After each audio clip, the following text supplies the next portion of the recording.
یہ 5 آخری جو ہماری کریٹیکل احادیث ہیں وہ پرٹیکولرلی سنی شیعہ اختلاف جو ہے افطار کے ٹائم سے ریلیٹڈ اس کانٹیکسٹ میں ہے، لیکن ان کو ڈسکس کرنے سے پہلے ایک دفعہ درود شریف پڑھ لیجئے۔ اللہم صلی علی محمد وعلی آل محمد کما صلیت علی ابراہیم وعلی آل ابراہیم انک حمید مجید، اللہم بارک علی محمد وعلی آل محمد کما بارکت علی ابراہیم وعلی آل ابراہیم انک حمید مجید۔ یہ بہت اٹینٹو ہو کے سننے والی گفتگو ہے میرے بھائیوں، بون آف کنٹینشن بنا ہوا ہے خصوصاً رمضان المبارک کے مہینے میں سنی شیعہ اختلاف افطار ٹائم کے اعتبار سے۔ سحری کا کوئی اختلاف نہیں ہے، بلکہ ابھی اہل تشیع کے علماء کی جانب سے ایک آپ سمجھ لیں پبلک میسج بھی آیا ہے کہ جو یہ ٹی وی کے اوپر ہمارا سحری کا وقت 10 منٹ پہلے بتایا جاتا ہے یہ بالکل جعلی ہے، ہم اسے کوئی آن نہیں کرتے۔ سحری میں کوئی اختلاف نہیں ہے اہل سنت اور اہل تشیع کا، بل جو 2-3 منٹ کی احتیاط ہے وہ اپنی جگہ، بہرحال افطار کے ٹائم کے اوپر اختلاف ہے۔ انشاءاللہ میں اس کو بھی فرقہ واریت کی لعنت سے بالا تر ہو کر 5 صحیح الاسناد احادیث کی روشنی میں اہل سنت کی مین سٹریم کی کتابوں سے ڈسکس کروں گا۔ ان احادیث کو ڈسکس کرنے سے پہلے سورۃ البقرہ کی آیت نمبر 187، اعوذ باللہ من الشیطان الرجیم بسم اللہ الرحمن الرحیم، پرٹیکولرلی افطار سے متعلق کہ روزے کو کب تک مکمل کرنا ہے۔ ثم اتم الصیام الی اللیل، اس کے بعد اپنے روزے کو مکمل کرو رات ہونے تک۔ یہ شام ہونے تک کے الفاظ نہیں ہے، رات ہونے تک اپنے روزے کو مکمل کرو۔ اب رات کی جو ڈیفینیشن ہے اس کے اختلاف کے حوالے سے جو سنی شیعہ اختلاف ہے اور خام خواہ ایک جھگڑا بنا ہوا ہے، اس کو آپ سمجھ لیجئے۔ عربی زبان میں اللیل، اردو میں ہم رات کہتے ہیں اور انگلش میں نائٹ، اسلام میں غروب آفتاب کے ساتھ ہی شروع ہو جاتی ہے اور یہ رات فجر کا وقت داخل ہونے تک رہتی ہے۔ جب تک فجر کا وقت شروع نہ ہو جائے یہ پوری کی پوری رات ہی ہے، غروب آفتاب سے لے کر فجر کا وقت داخل ہونے سے پہلے تک۔ اور اس کی ٹائمنگ کے اعتبار سے آج کل تو بڑی آسانی ہے، مسلم پرو کے نام سے ایک اینڈرائیڈ ایپ ملتی ہے، اسمارٹ فون جن کے پاس ہے وہ انسٹال کر سکتے ہیں۔ کمپیوٹر میں بھی 5-6 MB کا ایک سافٹ ویئر ہے سلات ٹائم کے نام سے، SALATTIME، مفت ڈاؤن لوڈ کر لیں۔ تقریباً 1.5 لاکھ دنیا کے شہروں کے نمازوں کے ٹائمنگز اس کے اندر درج ہے، اور سحری اور افطاری کی بھی۔ اس کے علاوہ اور سافٹ ویئرز موجود ہیں اور ٹائم ٹیبلز بھی جو اتھینٹک ہیں، جس طرح میں سمجھتا ہوں دارالاسلام والوں کا جو ٹائم ٹیبل ہے وہ اتھینٹک ہے۔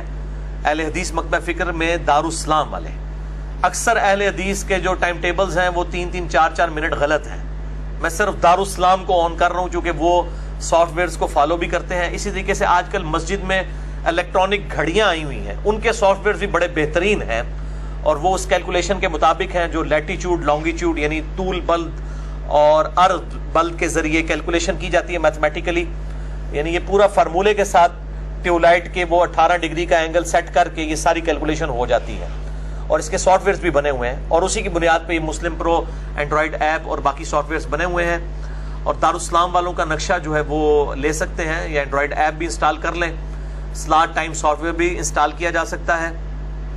مسجدوں میں عموماً جو پرانے زمانے کے ٹائم ٹیبل ہیں ان میں غلطی بھی ہوتی ہے، جو نئے ہیں ان کو بھی کاؤنٹر چیک کر لیں۔ مثلاً اب 28 مئی 2017 کل 1 رمضان 1438 ہجری بن رہا ہے، پہلا یوم تکبیر والے دن۔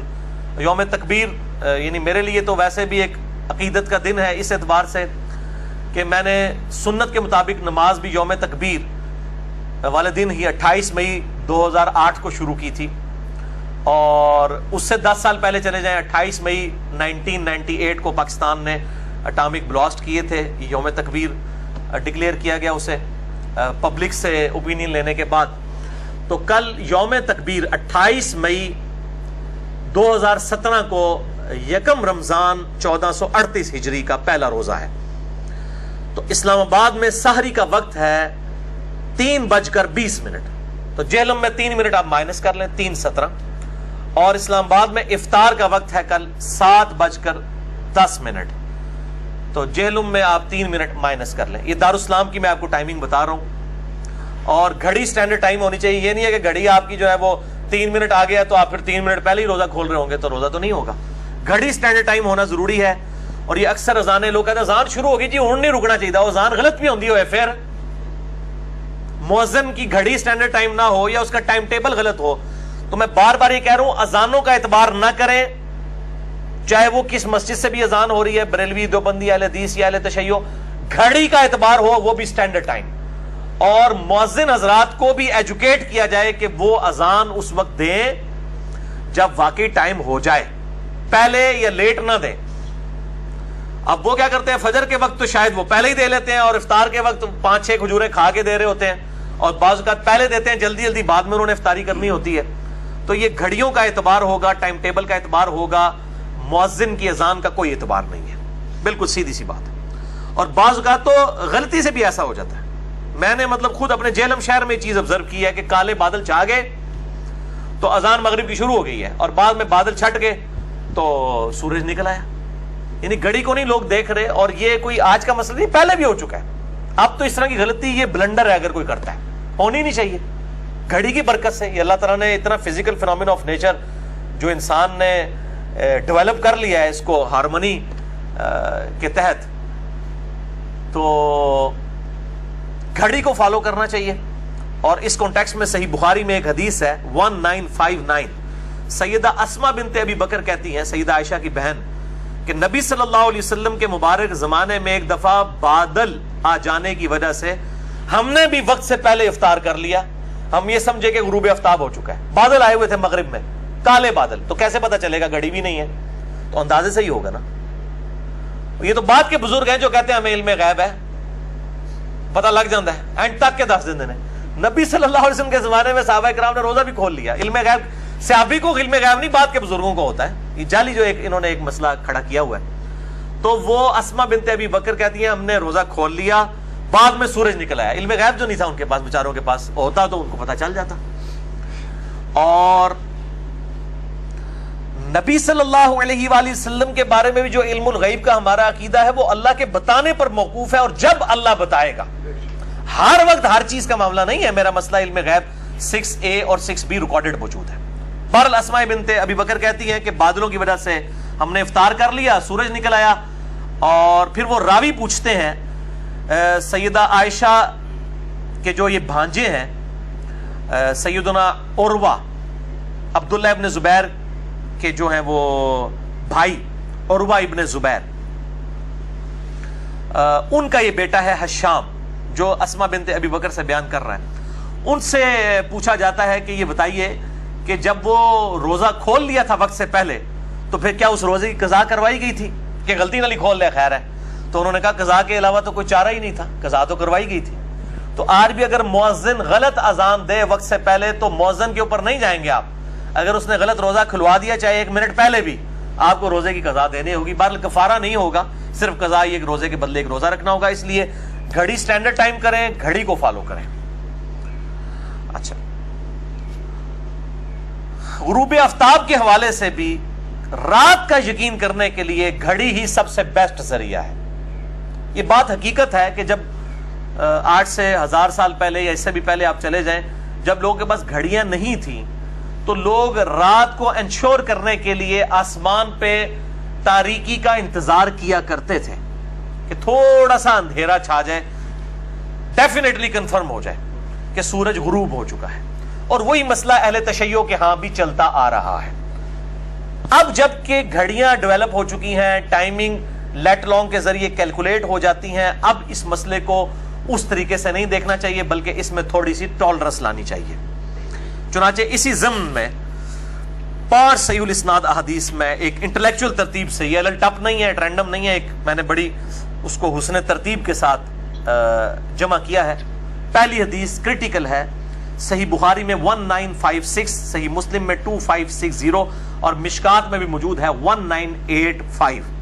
آپ صلی اللہ علیہ وآلہ وسلم نے مشرق کی طرف اشارہ کرتے ہوئے فرمایا کہ جب دن اس طرف پلٹ جائے اور سورج غروب ہو جائے، یعنی مشرق سے پلٹ کر مغرب کی طرف دن چلا جائے، اور مشرق کی طرف اشارہ فرماتے ہوئے کہا کہ مشرق کی طرف رات کی سیاہی نمودار ہو جائے، کیونکہ مغرب کی طرف تو رات کی سیاہی جو ہے وہ 1.5 گھنٹے بعد بھی نہیں نمودار ہوگی کیونکہ سورج غروب ہوا ہوتا ہے. تو آپ نے مشرق کی طرف اشارہ کیا کہ مشرق کی طرف رات کی سیاہی نمودار ہونا شروع ہو جائے اور مغرب میں سورج غروب ہو جائے تو روزہ دار کو چاہیے کہ وہ افطار کر لے. یعنی غروب آفتاب کا یقین کرنا ضروری ہے لیکن بہت زیادہ ڈیلے بھی نہ ہو. اسی کانٹیکسٹ میں ایک حدیث ہے، بخاری اور مسلم دونوں میں موجود ہے یہ حدیث بھی، مشکات میں 1984، کہ آپ صلی اللہ علیہ وآلہ وسلم نے فرمایا جب تک لوگ افطار کرنے میں جلدی کرتے رہیں گے وہ خیر اور بھلائی پر قائم رہیں گے. افطار میں جلدی کرنے کو خیر اور بھلائی کہا گیا. اسی کا ایک طریق سنن ابی داؤد میں ہے صحیح سند کے ساتھ، اور المستدرک للحاکم میں بھی موجود ہے. امام حاکم اور امام ذہبی دونوں نے اس کی توثیق کی ہے کہ وہ حدیث صحیح ہے کہ اہل کتاب افطار میں بہت ڈیلے کرتے ہیں، تم افطار میں جلدی کرو. تو افطار میں جلدی کرنا یہ امت کے لیے خیر و بھلائی پہ قائم رہنے کی دلیل ہے. لیکن جلدی کا قطعاً یہ مطلب نہیں ہے کہ آپ وقت سے پہلے ہی روزہ کھول لیں، یا ٹائم ٹیبل آپ نے ایسے غلط بنائے ہوئے ہیں کہ سامنے سورج کی روشنی بھی نظر آ رہی ہے اور آپ جناب اپنے بزرگوں کے ٹائم ٹیبلز کو فالو کرتے ہوئے روزے لوگوں کے توڑوا رہے ہیں اور خود بھی توڑ رہے ہیں. جلدی کا قطعاً یہ مطلب نہیں ہے کہ وقت سے پہلے روزہ کھول لیا جائے.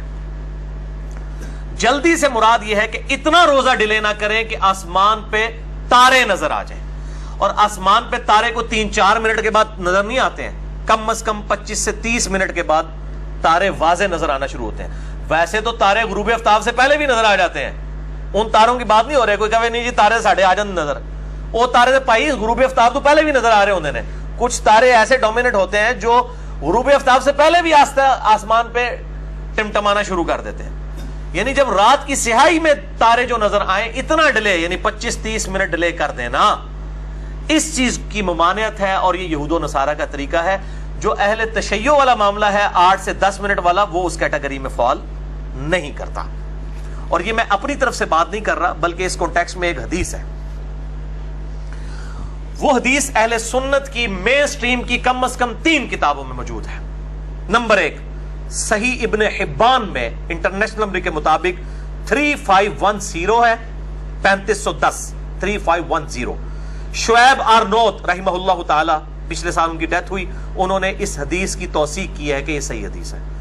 دوسری حدیث صحیح ابن خزیمہ جو امام بخاری کے شاگرد ہیں، ان کی صحیح ابن خزیمہ میں ہے 2061، اور شیخ اعظمی جنہوں نے اس پہ تحقیم کی ہے انہوں نے اس حدیث کو صحیح کہا ہے.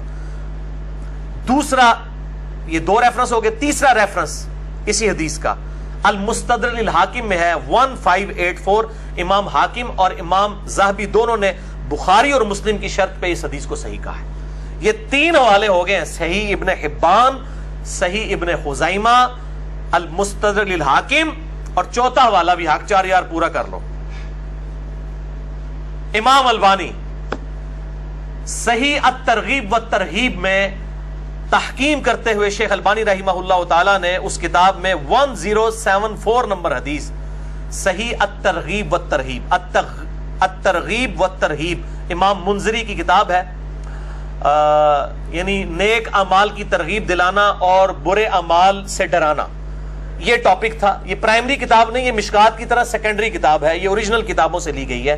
اس میں بھی حدیث ابن حبان اور ابن خزیمہ سے لی گئی ہے. اس پہ حکم لگائے ہیں شیخ البانی نے، اور صحیح الترغیب والترہیب اور ضعیف الترغیب والترہیب یہ الگ کیے ہیں. اس میں جو صحیح الترغیب والترہیب ہے اس میں 1074 نمبر ہے اور شیخ البانی نے اس کو صحیح کہا ہے. یہ 4 حوالے میں نے دے دیے کہ آپ صلی اللہ علیہ وآلہ وسلم نے فرمایا میری امت اس وقت تک میری سنت پر قائم رہیں گے جب تک وہ افطار کے لیے ستاروں کے انتظار نہیں کریں گے، ستاروں کے نکلنے کا انتظار نہیں کریں گے. یعنی اتنا لیٹ نہ کریں کہ آسمان پہ سیاہی چھا کر ستارے نظر آ جائیں تو وہ خیر و بھلائی پر قائم رہیں گے. لہٰذا اہل تشیع جو 8 سے 10 منٹ کا ڈیلے کرتے ہیں وہ اس میں شامل نہیں ہے. 3-4 منٹ کا تو ہم بھی کر رہے ہوتے ہیں. ٹھیک ہے. یہ 8 سے 10 منٹ کا ڈیلے نہیں بلکہ 25 سے 30 منٹ کا ڈیلے اس کیٹیگری میں فال کرے گا کہ جس کے اوپر وعید ہے کہ سنت سے ہٹ جانے والا راستہ ہے. اب میں آپ کو ایک سائملٹینیس کنٹراسٹ بتاتا ہوں اس کا. ہمارے جو حنفی بھائی ہیں جب اہل حدیث جو ہے مغرب سے پہلے 2 نفل پڑھ رہے ہوتے ہیں, 2 نفل پڑھنے میں 5-7 منٹ تو لگ جاتے ہیں, وہ کہتے ہیں نہیں مغرب لیٹ نہیں کرنا چاہیے تھا, ستارے نظر آ جاتے ہیں, کہتے ہیں نا. اور وہ سنت جو ٹھیک ہے غیر موقدہ ہے, فرض نہیں ہے, واجب نہیں ہے, غیر موقدہ ہے, اگر کوئی پڑھ لے ثواب, نہ پڑھے تو کوئی گناہ نہیں ہے. تو وہ اہل حدیث کو نوافل پڑھتے ہوئے ٹانٹ کرتے ہیں. اہل حدیث کی مسجد میں سنت زندہ ہے ماشاءاللہ, حرمین میں بھی سنت زندہ ہے. وہ کہتے ہیں نہیں جی جلدی پڑھنی چاہیے. یہی حنفی رمضان کے اندر مغرب کی اذان کے 15 منٹ کے بعد جماعت کھڑی کر رہے ہوتے ہیں. اب نہیں ان کو نظر آتا کہ نماز ڈیلے ہو رہی ہے. وہاں اہل حدیث بیچاروں کو 5 منٹ نفل پڑھنے کے لیے نہیں دیتے, یہاں 15 منٹ روٹی کھانے کے لیے, پیٹ بھرنے کے لیے. میں نے کہا مولوی کا مسئلہ ہی پیٹ ہے, اور رج کے کھانے رہے 15 منٹ بعد جا کے جماعت کھڑی کر دینے. اب یہ کون سا دین ہے جو مغرب میں رمضان کے اندر مغرب کے اندر بدل جاتا ہے اور غیر رمضان میں مغرب کے وقت اور ہوتا ہے. اسی طریقے سے جب اہل حدیث جو ہے وہ اندھیرے میں فجر کی نماز پڑھتے ہیں, کہتے ہیں نہیں یار جو ہے وہ نماز لیٹ کر کے پڑھنا سنت ہے, جبکہ خود حنفی کیا کرتے ہیں رمضان کے اندر آدھا پونا گھنٹہ پہلے نماز پڑھ رہے ہوتے ہیں, اور جی لوگوں کے لیے آسانی ہے. یعنی آپ نے دین اپنی مرضی کا بنایا ہوا ہے, اور اہل حدیث بھی مجرم ہے. یہ اہل حدیثوں نے زیادہ یعنی کہ ہنگامہ کھڑا کیا, جی شیعہ بڑا ڈیلے کر کے روزہ کھولتے ہیں, وہ جی ستارے نظر آ جاتے ہیں, یہ ہو جاتا ہے. ان سے پوچھیں کہ اللہ کے بندو آپ لوگ بھی مغرب کے اندر ڈیلے تو کرتے ہیں, رمضان شریف کے اندر 10-12 منٹ تو آپ بھی ڈیلے کر رہے ہوتے ہیں, تو کیا ستارے نکل آتے ہیں اس وقت اور آپ کی نماز مغرب مکروہ ہو جاتی ہے؟ نماز مغرب میں بھی ڈیلے کرنا ناپسندیدہ ہے اسلام کے اندر, فوراً بھی پڑھنی ہوگی. ہاں اگر جمع کرنی ہو تو پھر آپ جمع سوری کے طور پر یا جمع تاخیر کے طور پہ آپ لیٹ کر سکتے ہیں, وہ علیحدہ بات ہے. لیکن عام حالت میں تو مغرب فوراً پڑھنی چاہیے. تو اس وقت وہ نوافل کا وقفہ بھی ہو رہا ہے, افطار کا وقفہ بھی ہو رہا ہے, اس وقت نہیں ان کو نظر آتا ہے ڈیلے ہو رہا ہے. لیکن میں آپ کو بتاؤں یہ ساری فرقہ واریت کی لعنت ہے کہ ایک چیز دوسرے کے لیے غلط ہو جاتی ہے, جب وہ اپنے حق میں لے رہے ہوتے ہیں تو وہ کہتے ہیں نہیں اب یہ بالکل ٹھیک ہوگی, ہے چونکہ ہم کر رہے ہیں یہ ٹھیک ہے, اب دوسرا کرے گا تو غلط ہے. تو ہم تو چونکہ فرقہ واریت کو 3 طلاقیں دے کے اور 4 تکبیریں پڑھ کے دفنا چکے ہیں, اس لیے اللہ کے فضل سے بالکل صحیح بات کریں گے. اگر کوئی شخص 8-10 منٹ ڈیلے کر لیتا ہے احتیاط کے طور پہ تو اس پہ کوئی قدغن نہیں ہے. بال اگر گھڑی انشور کر دے کہ اسی وقت میں افطار ہے, 1-2 منٹ کے بعد روزہ کھول لینا چاہیے, جان بوجھ کے ڈیلے بھی نہیں کرنا چاہیے. باقی جو اہل تشیع کا یہ موقف ہے, الموطا امام مالک سے وہ ایک روایت پیش کرتے ہیں کہ حضرت عمر فاروق رضی اللہ تعالیٰ عنہ اور حضرت عثمان غنی رضی اللہ تعالیٰ عنہ وعلیہم السلام وہ نماز مغرب پڑھنے کے بعد روزہ کھولا کرتے تھے. یہ الموطا امام مالک میں موجود ہے, لیکن یہ روایت ضعیف ہے. اس میں حمید بن عبد الرحمن راوی جو ہیں وہ انہوں نے حضرت عمر اور حضرت عثمان کا زمانہ نہیں پایا, یہ منقطع روایت ہے. البتہ جو صحیح اور ضعیف کا فرق نہیں کرتے, جیسے کہ ہمارے حنفی بھائی ہیں, وہ کہتے ہیں حدیث تو حدیث ہی ہوتی ہے چاہے ضعیف بھی ہو. وہ کہتے ہیں جب ماں باپ ضعیف ہو جائیں تو ان کو گھر سے تو نہیں نکال دیتے, اے دلیل دے دے جائے. تراوی کہتے ہیں وی آ گیا نا تو وی ہونی ہے نا 20 تراوی, اس طرح کے دلائل ہوتے ہیں. تو یہ حدیث کی اور ڈگری تو ڈگری ہوتی ہے چاہے جعلی ہو یا اصلی, یہ وہی والی بات ہوگی. حدیث تو حدیث ہوتی ہے چاہے جعلی ہو اصلی. یہ روایت ہے الموطا امام مالک میں ہے, روایت پہ پہلی باقاعدہ حدیث کی کتاب میں ہے, اور امام مالک نے باقاعدہ جو ہے وہ اس حدیث کو نقل کیا ہے افطار ٹائم کے اوپر. اور ظاہر ہے کہ اہل سنت کے ہاں بھی 2 رائے پائی جاتی ہیں, میں اینڈ پہ بتا بھی دوں گا.